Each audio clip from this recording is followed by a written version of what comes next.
แฟหนูชื่อกาแฟไปไหนหรอไปไหนหรอไปไหน ร้อนก็เย็นนะ เหรอ ไม่ต้องห่วงหรอก ขี้งอนเหรอ พอใจนี่ไม่เอาเลยแหละเอาละแล้วอีกคนยังไม่มาหรอก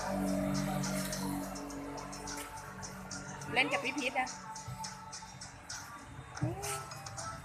แต่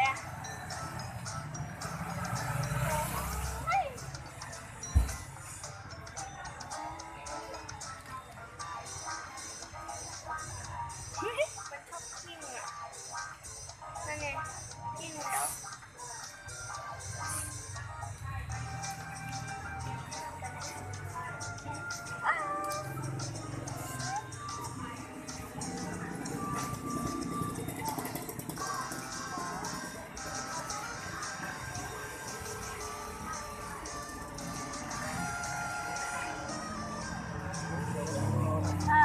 ขึ้นมา เดี๋ยวตอนนี้แยกออกไม่ต้องกลัว